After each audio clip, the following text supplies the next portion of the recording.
Essa noite quero trazer um estudo, irmãos, não uma mensagem diretamente, mas um estudo da palavra do Senhor. Geralmente tenho trazido mensagens, mas eu quero trazer um estudo nessa noite. Mas vamos orar primeiro. Senhor, te pedimos nesse momento a orientação, nos dê sabedoria para, à luz da tua palavra, meditarmos e as verdades que sejam, Deus, um desafio para as nossas vidas, aplicarmos as lições necessárias para honrarmos e glorificarmos o teu santo nome, que não venhamos a viver na nossa carne, mas na tua vontade, no teu espírito, nos guiando para fazer aquilo que honra e glorifica o teu santo nome. Ajuda-nos, graças te damos pela comunhão, pela vida, em nome de Cristo que eu oro. Amém. 1 Coríntios capítulo 10, versos de 1 a 13. 1 Coríntios 10, de 1 a 13. A liberdade cristã.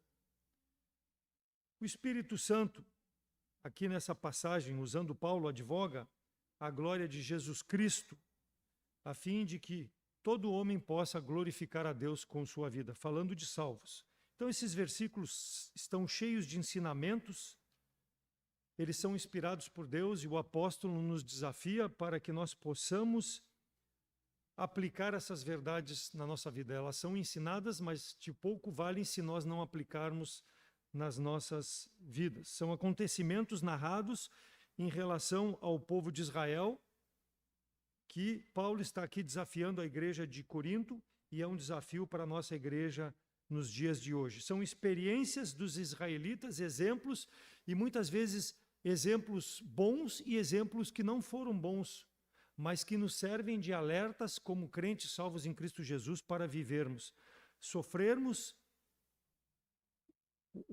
as dificuldades, mas honrarmos a Deus com as nossas vidas. E muitas vezes, ao invés de nós sofrermos, nós pecamos contra Deus e deixamos de trazer glória a Deus. Então, Paulo aqui declara que esses exemplos, eles são necessários para aplicação na vida de todo crente. E em relação à liberdade cristã, e é o que ele está falando aqui, ele declara que ela deve ser temperada com amor. Nós devemos ter a liberdade cristã temperada com amor. E ele divide em 3 partes, e é o que eu quero ver. Primeiro, fator em relação à liberdade cristã, os privilégios de Israel e os seus fracassos. Versículo 1 a 5, ele inicia ali no versículo 1. Ora, irmãos, não quero que ignoreis que os nossos pais estiveram todos debaixo da nuvem e todos passaram pelo mar. Então, Paulo aqui, ele tinha consciência, ele sabia que a história de Israel era muito importante para a igreja de Corinto, para a igreja local. Nós sabemos que Deus tratou de uma forma com Israel e ele trata hoje com a igreja de Jesus Cristo. Mas tudo aquilo que aconteceu com Israel deve servir como um alerta para nossas vidas. Então, a igreja aqui de Corinto era constituída por gentios em sua maioria, mas tinha também judeus, E ele buscava então desafiar a igreja com os ensinamentos em relação àquela nação judia.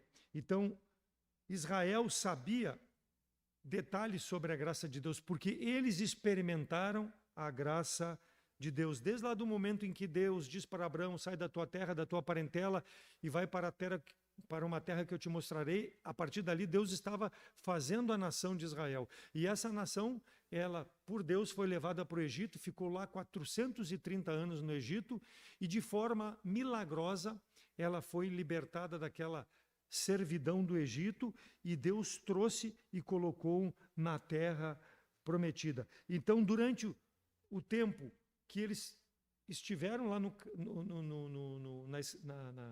Egito, eles experimentaram a graça de Deus e principalmente naqueles 40 anos que eles passaram no deserto, eles puderam ver a graça de Deus sobre a vida deles. Versículo 1, ele diz que os nossos pais estiveram todos sob a nuvem e todos passaram o mar. Então Deus guiou esse povo.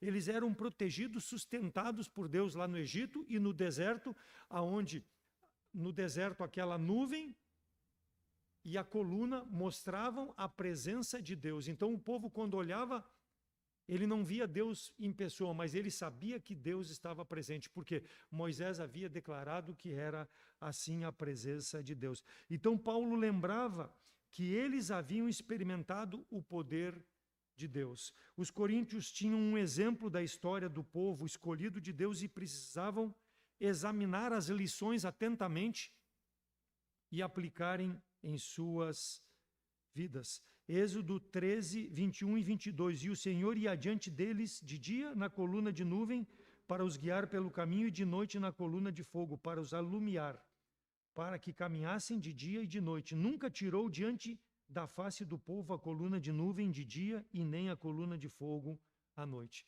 Além do mais, a coluna, tanto a nuvem como o fogo tinha uma finalidade. A nuvem para proteger do calor do deserto durante o dia, e à noite, do frio, a coluna de fogo também aquentava aquele povo. Mostrava a presença de Deus, o cuidado de Deus para com o seu povo.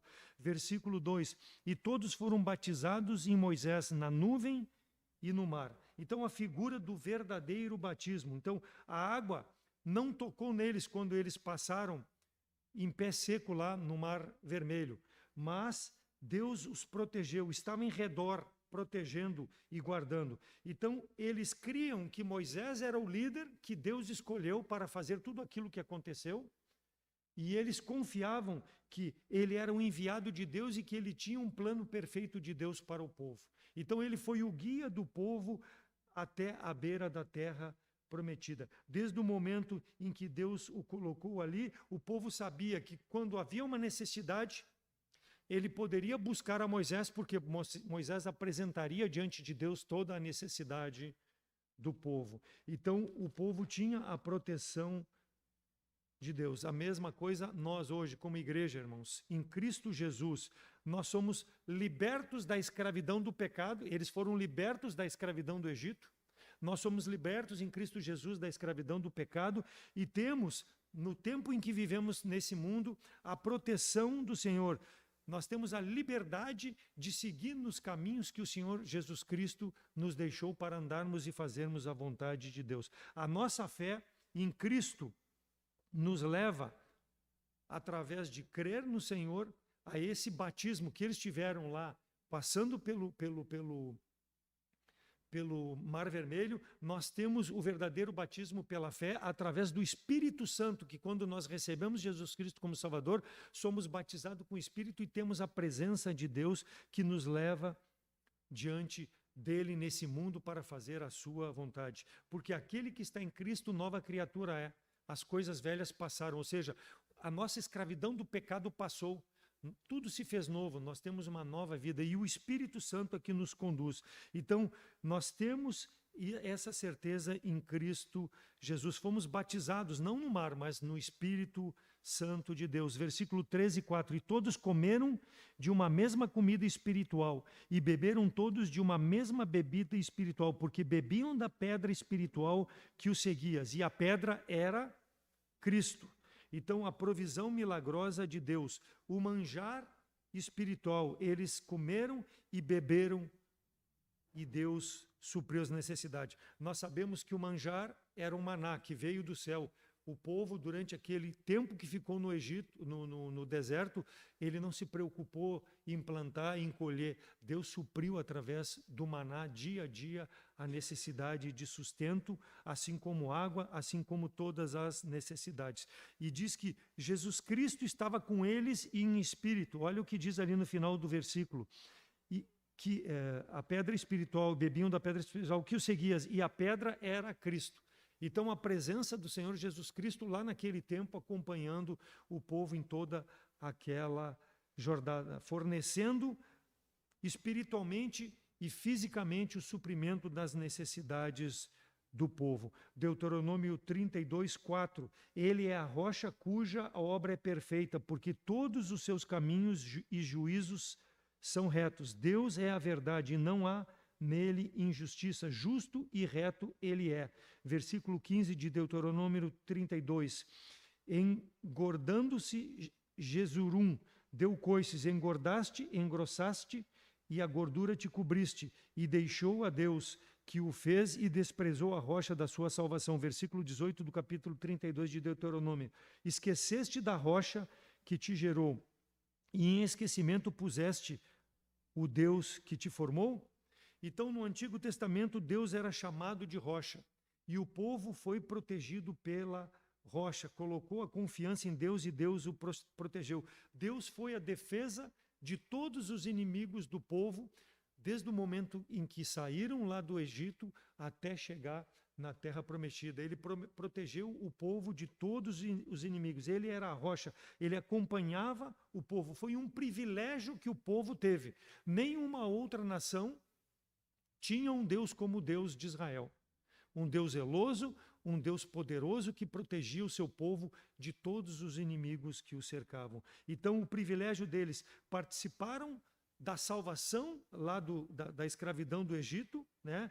E da comunhão com o sustento de Deus naquele deserto, com pão e com a água.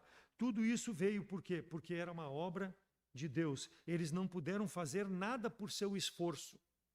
Eles faziam, sim, buscavam a Deus em oração, mas foi Deus que proveu todas aquelas bênçãos, multiplicou tudo aquilo para que eles pudessem ser abençoados. Então, irmãos, em qualquer época, desde que Deus colocou o homem nesse mundo e houve o pecado, a fé é que deve nos aproximar de Deus para nós podermos ter a presença de Deus. Seja primeiro para a salvação, nos nossos dias, receber Jesus Cristo como Salvador, né? E naquela época a fé de que Deus estava acompanhando eles e que Deus proveria suas necessidades. Então a fé salvadora, ela deve estar presente na vida do cristão, na salvação e à espera que Deus possa suprir todas as necessidades. Ela é pessoal, mas ela é essencial a ser demonstrada no relacionamento que nós temos com Deus. Porque se nós não tivermos fé, nós não vamos agradar a Deus. Então é um desafio que o povo de Israel muitas vezes deixou de confiar em Deus, e Paulo aqui lembra isso, deixou de confiar em Deus e sofreu em razão do seu pecado. Ele mostra isso como um alerta para a igreja de Corinto e serve como um alerta nos nossos dias. Então, a fé em Cristo, ela é pessoal e ela é essencial, porque ela é redentora, porque nos trouxe salvação, ela é suficiente para suprir todas as nossas necessidades nesse mundo, ela é suficiente para nos acompanhar até que nós cheguemos no céu, e principalmente ela é suficiente para nos dar a paz em meio a todas as tribulações que nós possamos passar no presente tempo. Então a pedra era Cristo, estava presente com o povo de Israel, muito mais hoje que somos salvos em Cristo Jesus. Nós temos o Espírito de Deus que nos acompanha e nos auxilia no presente tempo.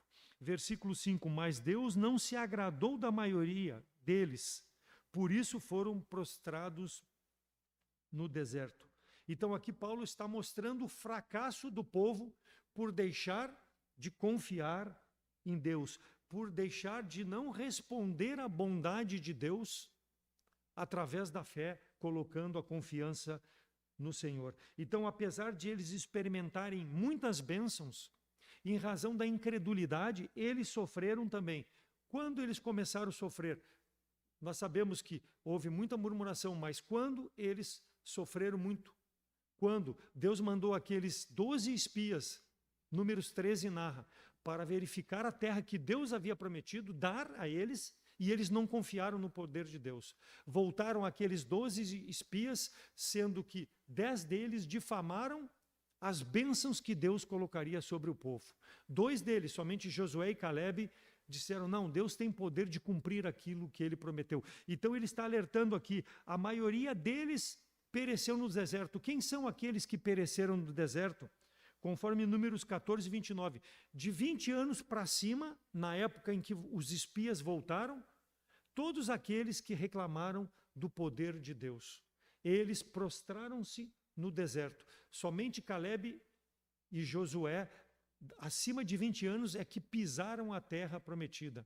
Eles honraram e glorificaram a Deus com suas vidas. Os corpos dos demais ficaram no deserto, espalhados, rejeitados por Deus, pela infidelidade, pela falta de fé nas promessas do Deus poderoso. Aquele Deus que tirou eles da escravidão, aquele Deus que levou eles até ali, passaram pelo Mar Vermelho, mas eles esqueceram.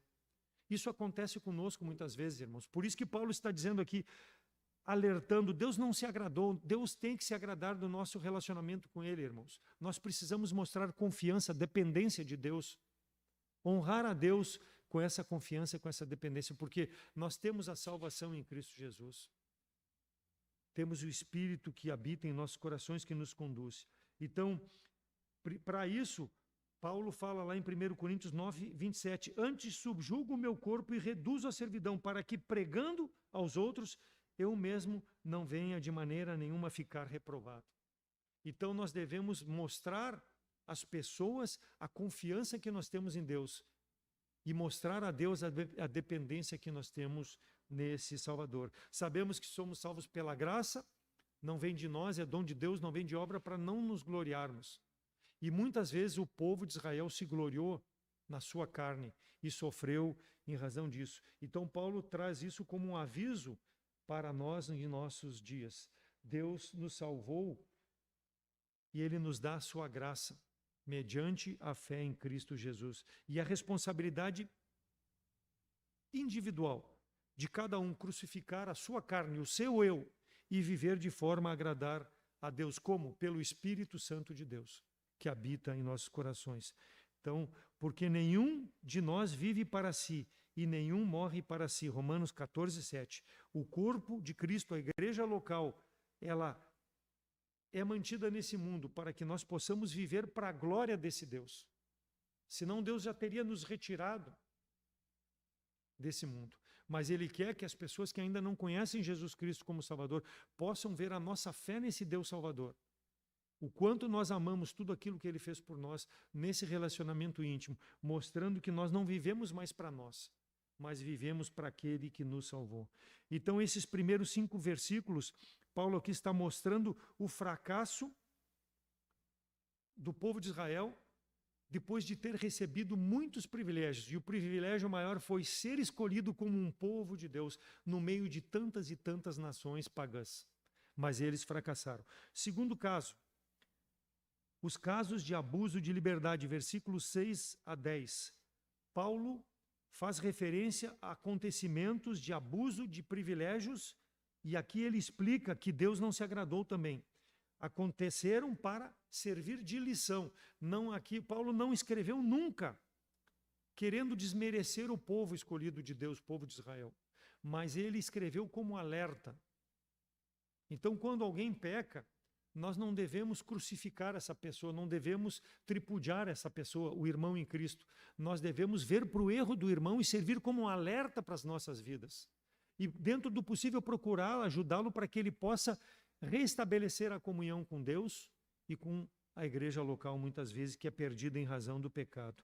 Então, um dos grandes motivos do abuso da liberdade que o povo tinha, versículo 6, e estas coisas foram feitas em figura para que não cobicemos as coisas más, como eles cobiçaram. Então, a cobiça, muitas vezes, irmãos, ela nos afasta dos privilégios que Deus tem para todo aquele que realmente quer viver de forma a agradar ao Senhor. Aconteceu com eles e acontece dia a dia nas nossas vidas, oportunidades para nós cobiçarmos coisas que não são necessárias para o nosso viver nesse mundo. Deus sabe aquilo que nós necessitamos e Ele vai suprir todas as nossas necessidades. Então nós não podemos relaxar espiritualmente, senão a nossa carne vai conspirar contra o Espírito de Deus e vai fazer com que nós pequemos nessa área, cobiçando coisas que não são para nós, não são necessárias, mas muitas vezes nós julgamos que são e erramos por causa, não andamos em espírito. Então ele diz, aconteceram como lições e nós devemos aplicar para as nossas vidas. O povo sempre estava insatisfeito. Com tudo aquilo que Deus fez, o povo sempre estava insatisfeitos. Números 11, 4 e 5. E o vulgo que estava no meio deles veio à tarde a ter grande desejo, pelo que os filhos de Israel tornaram a chorar e disseram, quem nos dera carne a comer? Lembrando-nos dos peixes que no Egito comíamos de graça, e dos pepinos e dos melões, e dos porros, e das cebolas e dos alhos. Então um povo insensato em relação à provisão de Deus. Ó, meu Deus, eu quero voltar para o Egito, ou seja, eu quero voltar para o mundo. Por quê? Porque lá é muito melhor daquilo que tu tem me dado aqui como um servo teu. É o que o povo estava dizendo para Deus. E nós, muitas vezes, temos esse comportamento, quando nós cobiçamos coisas que não são necessárias para nós. O povo aqui estava rebelado contra Deus, estava rebelado contra a liderança. Então, quando nós sofremos, irmãos, é necessário nós lutarmos com a presença do Senhor. Porque se nós lutarmos com o nosso eu, a nossa carne, nós seremos facilmente derrotados. Então o Espírito de Deus deve nos dar entendimento na palavra do Senhor para fazermos aquilo que agrada a Deus. Os nossos olhos devem estar no Senhor, não no mundo. Vamos voltar para o Egito, é o que eles disseram. Vamos escolher um líder e vamos voltar para o Egito. Voltar para o mundo. Nós não podemos ter esse tipo de comportamento. Versículo 7. Não vos façais, pois, idólatras, como alguns deles, conforme está escrito, o povo assentou-se a comer e a beber e levantou-se para folgar. Imagina, sempre a dificuldade do povo de Israel. Eles sempre se perdiam no manjar, na comida, porque eles sempre desprezaram o suprimento das necessidades de Deus, que Deus supria para eles através do maná. Eles sempre diziam que era um pão vil. Então eles acabavam se perdendo fazendo coisas contrárias à vontade de Deus.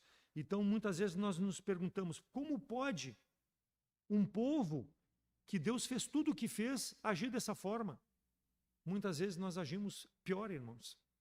Pior, sendo ingrato a tudo aquilo que Deus tem feito. Esquecemos a bondade de Deus e passamos a rogar coisas que não nos servem. Ah, mas eu não adoro a ídolos, mas muitas vezes nós colocamos coisas na frente de Deus e Deus fica em segundo ou em terceiro lugar.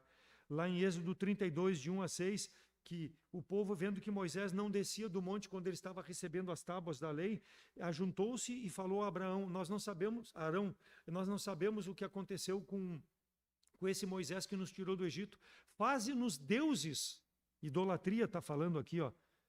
Assentou-se a comer e a beber e a folgar. Um povo idólatra, buscando tudo contrário à vontade de Deus. Eles arrancaram os pendentes de ouro e deram para Arão. Arão fez um bezerro de ouro.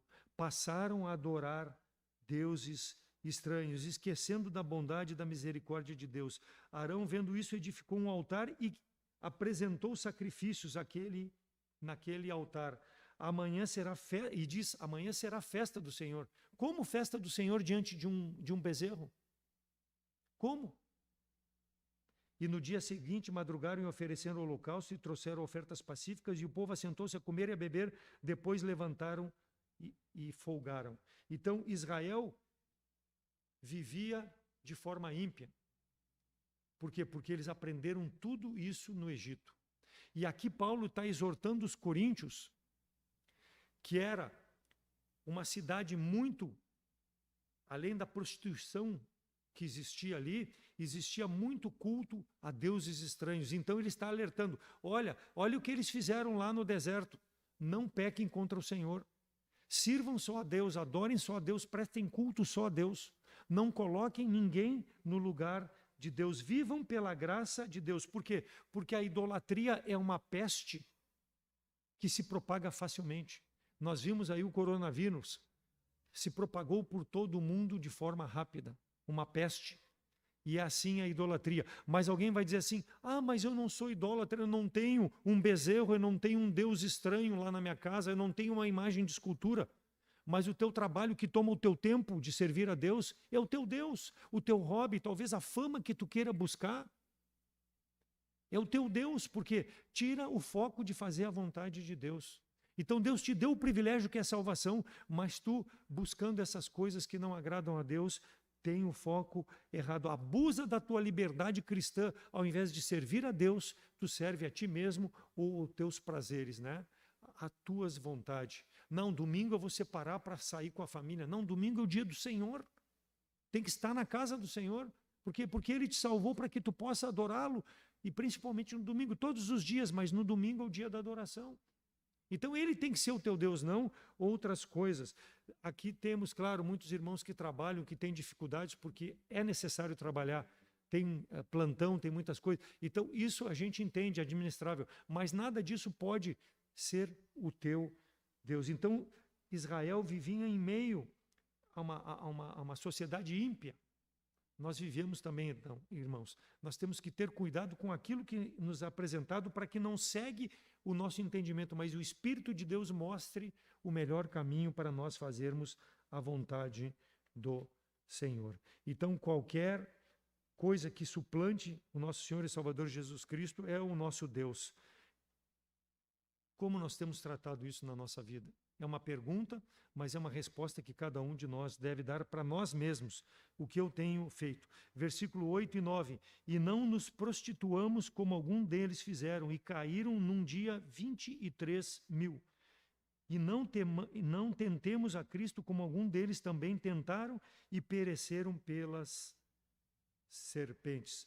Os cristãos em Corinto precisavam dessa advertência, uma vez que a fornicação era muito presente naquele meio, porque a oferta sexual nas ruas era muito grande.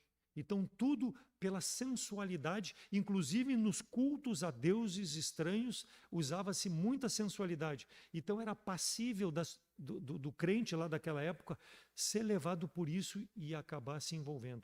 Então, por isso que Paulo traz essa exortação.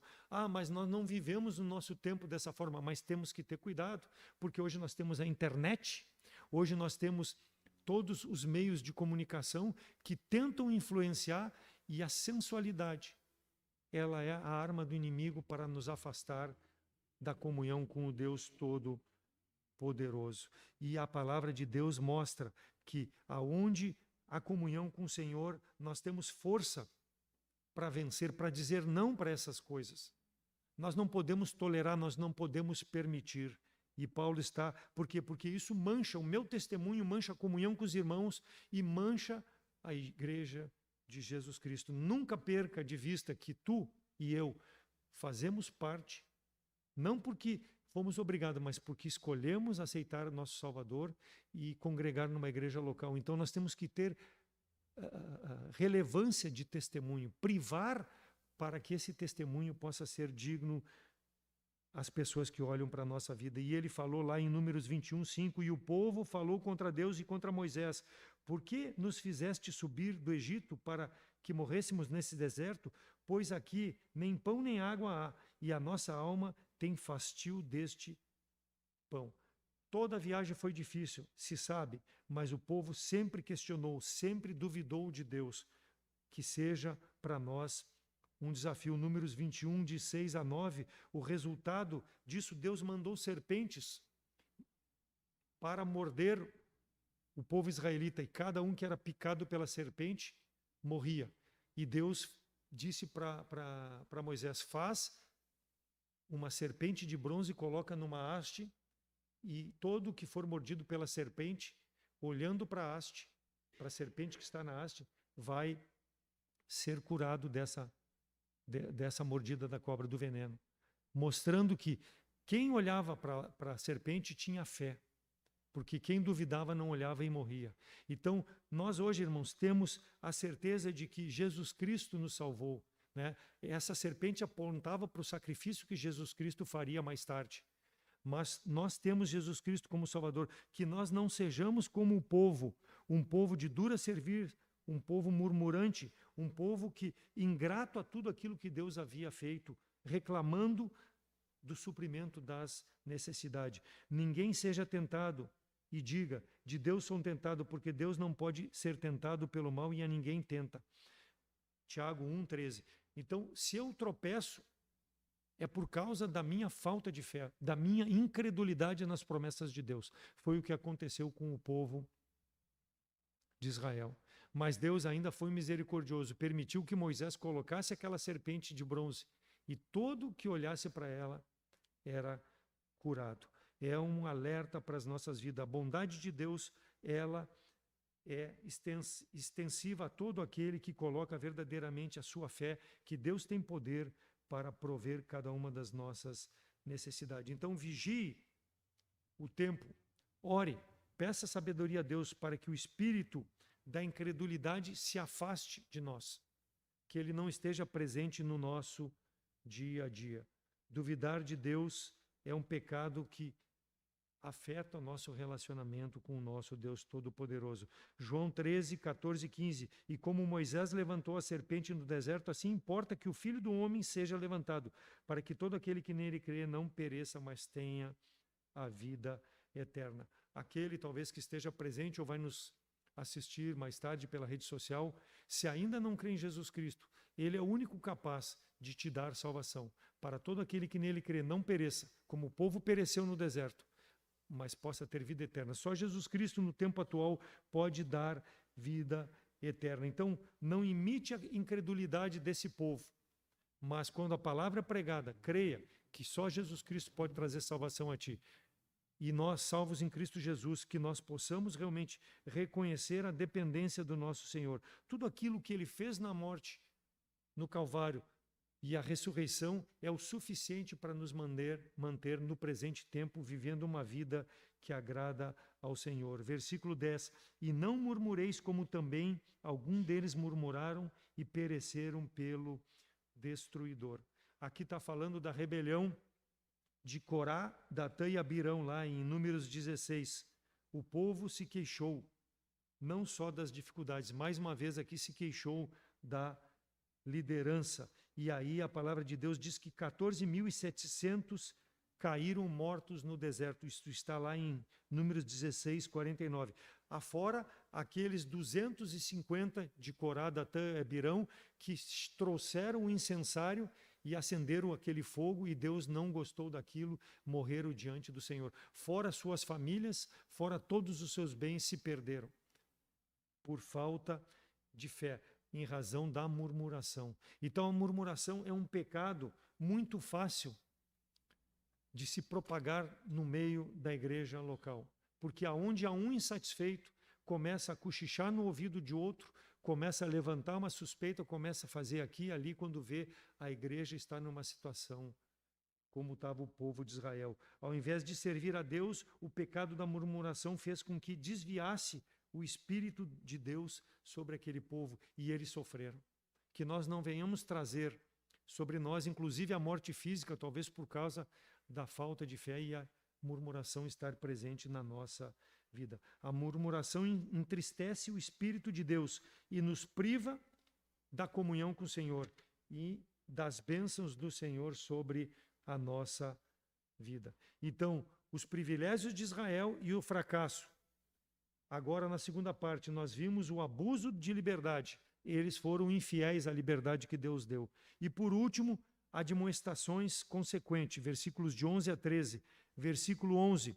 Ora, tudo isto lhe sobreveio como figuras, e estão escritas para aviso nosso, para quem já são chegados os fins do tempo. Mais uma vez, para nossa alerta, para nosso aviso.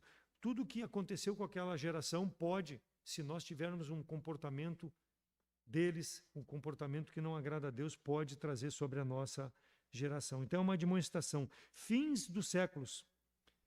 A exortação é esperar a chegada de nosso Senhor e Salvador Jesus Cristo, ou o chamado dele através da morte, vivendo de forma a agradar ao Senhor. Então, temos vida eterna. O crente precisa viver cada dia como se fosse o último dia nesse mundo, aguardando o Salvador. Só assim nós seremos pessoas que vão agradar a Deus com o nosso comportamento e tomar decisões que vão trazer glória a Deus. Versículo 12. Aquele, pois, que está em pé, cuide para que não caia. Exortação ao crente para não ser autossuficiente. Eu sou espiritualmente superior a todo mundo. Eu não preciso mais de exortação. Eu tenho um nível espiritual superior a qualquer um lá na igreja local. Autossuficiência, arrogância. A palavra de Deus, cuide para que não caia. Cuide para que, ao invés de deixar de ser um instrumento de testemunho, sirva de tropeço para, principalmente, crentes recém-nascidos em Cristo Jesus, fracos ainda na fé e que precisam Não vê a tua autossuficiência, mas a presença de Deus pelo Espírito que habita em ti e em mim, dando testemunho de que realmente as coisas que eu faço são para agradar a Deus, porque eu tenho prazer em cumprir a palavra do Senhor. Então a autoconfiança não é garantia de segurança, mas é o primeiro passo para a queda. É o primeiro passo para tropeçar. E Israel fracassou. Israel fracassou nisso e serve como ensinamento. E ele exorta aqui a igreja de Corinto para não fracassar. Em meio àquelas nações, em meio àqueles pecadores, né? Os coríntios separados por Deus precisavam ter esse entendimento. Deus não quer, irmãos, que nós fracassemos. Deus quer nos dar vitória, com luta, com dependência do Espírito de Deus e a fé necessária para que Deus nos leve diante dessas dificuldades à vitória cabal. Versículo 13. Não veio sobre vós tentação senão humana, mas fiel é Deus que não vos deixará tentar acima do que podeis.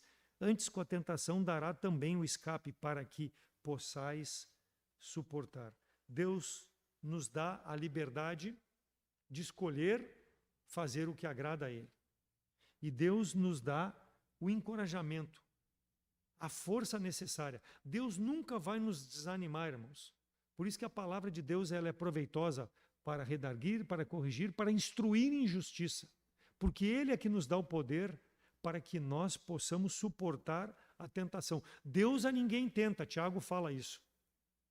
Mas Ele permite que as provas venham sobre a vida de seus filhos para ver realmente a temperatura da nossa fé, o nível da nossa fé, o relacionamento que nós temos com Deus. Então Deus sempre está nos encorajando para nós dependermos dEle nas circunstâncias difíceis e adversas, em todas as provações. Então não dê desculpa de que tu caiu no pecado porque tu foi fraco. Eu já ouvi muitas, mas eu caí no pecado porque eu baixei a guarda, eu fui muito fraco.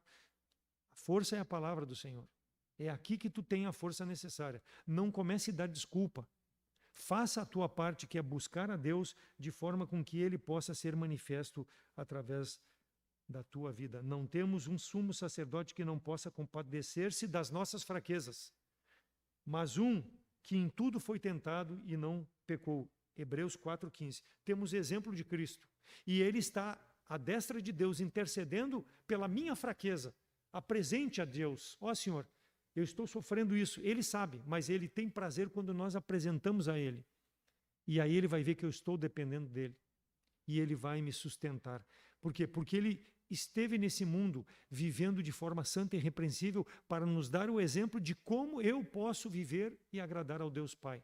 Porque eu tenho a salvação em Cristo Jesus e eu tenho o Espírito que habita dentro do meu coração que me dá a condição de andar nos passos do Senhor. Então não diga, eu caí porque eu fui tentado. Não, caiu porque quis, porque não quis depender de Deus. E Deus não tenta ninguém, mas Ele tem prazer em provar a cada um dos seus servos. Então a tentação, ela revela uma provisão de Deus. Como assim? Porque Deus é fiel. Eu busco a Ele e Ele vai me ajudar. Então Ele vai revelar que Ele está presente comigo. E é só buscar a Deus. E Ele fala ali no versículo 14, portanto, meus amados, fugi. Quer dizer, foge do pecado. Aqui ele está falando da idolatria, mas foge de tudo aquilo que não agrada a Deus. Se sabe que está na televisão, não liga a televisão. Se sabe que está na internet, não vai na internet. Se sabe que está ali no outro lado da rua, não vá por ali. Mude de trajeto. Fuja. Por quê? Não seja autossuficiente, achando que tu vai segurar todas. Não. Deus está mostrando através da sua palavra. Então são ensinamentos, ele fala no versículo 11, exemplos para que nós possamos ter cautela, para que nós possamos buscar em Deus o suprimento das nossas necessidades. Mantenha a guarda alta como um lutador de boxe, que ele sempre está pronto a se defender antes de atacar, porque quando menos se descuidar vai vir o upper e aí vai derrubar e não tem como levantar. Perdeu a batalha. Então tenha isso em mente sempre. Como um crente, confie nas promessas de Deus, no privilégio da salvação, do Espírito Santo que habita em teu coração. Então Paulo admoesta os coríntios usando o exemplo aqui de Israel para que eles possam ser vitoriosos, assim como nós devemos ser vitoriosos. E aquele que não tem Jesus Cristo como Salvador, a minha vontade e o meu desejo é que tu possa reconhecer, primeiro, Jesus Cristo como Salvador, que morreu pelos teus pecados, que restabeleceu a comunhão com Deus Todo-Poderoso, para que possa receber, pela fé em Cristo Jesus, a graça, o Espírito Santo, que vem habitar em teu coração e possa te dar vitórias nas dificuldades que tu tem em relação a fazer coisas que são contrárias à lei do homem e principalmente contrárias à lei de Deus. Vai ter dificuldades? Vai. Nós nunca pregamos facilidade na vida cristã, mas pregamos a presença do Deus Todo-Poderoso, dia a dia, na tua vida, através do Espírito Santo que habita em teu coração. Assim como ele venceu o pecado, vai te dar pelo Espírito condições de vencer todas as dificuldades que se apresentem na tua vida. Que Deus, irmãos, possa abençoar sua palavra, que sirva para nós de aviso, como falei, aquilo que Paulo está dizendo aqui, não para desmerecer o povo de Israel, mas servir de alerta. Então a palavra de Deus ela é completa. Ela não conta só a parte boa das pessoas, mas conta aquilo que aconteceu de ruim. Mas quando a pessoa se voltou para Deus novamente, né? Confessou o pecado, abandonou, Deus perdoou e Deus restabeleceu a comunhão. Que Deus possa nos usar para honra e glória até o dia glorioso de estarmos na presença do Senhor. Temos liberdade, mas não abuse dessa liberdade fazendo coisas que não agradam ao Senhor. Amém? Vamos orar. Senhor, obrigado pela tua palavra. Ajuda-nos a seguirmos nesse mundo, Deus, perverso, um mundo que é contrário à tua santidade, contrário à tua palavra, Deus, mas que nós possamos nos manter firmes, fiéis, dando testemunho daquilo que tu fez para conosco, confiando, Deus, que toda leve e momentânea tribulação produz frutos para a tua glória, Deus. Mesmo as dificuldades que passamos, possamos te honrar e ajuda a tua igreja na liberdade que temos de te servir e fazer as coisas para a tua honra e glória. Perdoa os nossos pecados, Deus. Graças te damos por cada um que pode chegar e que tu receba a honra e glória através da nossa vida. Em nome de Cristo que eu oro agradecido. Amém.